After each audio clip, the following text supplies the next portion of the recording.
Healing therapy ಅನ್ನೋದನ್ನ ಬರೀ female ಕ್ಯಾಂಡಿಡೇಟ್ಸೇ ತಗೊಂಡು ಕೋರ್ಸ್ಗಳನ್ನ ತಗೊಂಡು ಮಾಡಬೇಕಾ? ಹೀಲಿಂಗ್ ಎಬಿಲಿಟಿ ಅನ್ನೋದು ಈಗ ಯಾರ್ದು ಚರ್ಮ ಕಟ್ ಮಾಡಿದ್ರು ಎಲ್ಲಾರ ರಕ್ತ ನಿಂತು ಹೀಲ್ ಆಗುತ್ತಲ್ವಾ. ತುಂಬಾ ಜನಕ್ಕೆ ಅನ್ಸುತ್ತೆ ಹೀಲರು ಥೆರಪಿಸ್ಟ್ ಅಂದ್ರೆ ಹೆಣ್ಮಕ್ಳು ಮಾತ್ರ ಅಂತ. ಸೊ ಈ ಒಂದು ಹೀಲಿಂಗ್ ಥೆರಪಿ ಕೋರ್ಸಲ್ಲಿ ಕೀ ಕಾನ್ಸೆಪ್ಟ್ಸ್ ಅಂತ ಬಂದ್ರೆ ಯಾವ ಒಂದು ಕಾನ್ಸೆಪ್ಟ್ಗಳನ್ನ ನೀವು ಕವರ್ ಮಾಡ್ಕೊಡ್ತೀರಾ? ಬೇಸಿಕ್ ಲೆವೆಲ್ ಇಂದ ಸುಪ್ತ ಮನಸ್ಸು ಅಂದ್ರೆ ಏನು, ಎನರ್ಜಿ ಅಂದ್ರೆ ಏನು, ಸುಮಾರು 32ರಿಂದ 33 ಟಾಪಿಕ್ಸ್ ಇದೆ.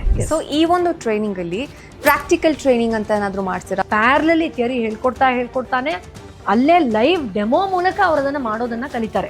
ಇಂಡಿವಿಜುವಲ್ ಎದುರುಗಡೆ ಕೂತಾಗ ಅವ್ರಿಗೆ ಹೇಗೆ ಅದನ್ನ ಹ್ಯಾಂಡಲ್ ಮಾಡಬೇಕು ಅಂತ ಗೊತ್ತಿಲ್ಲದೆ ಇದ್ರೆ course will not be complete in its self. So ಈ ಒಂದು ಕೋರ್ಸ್ ಅಲ್ಲಿ ಲೆವೆಲ್ಸ್ ಅಂತ ಏನಾದ್ರು ಇರುತ್ತಾ?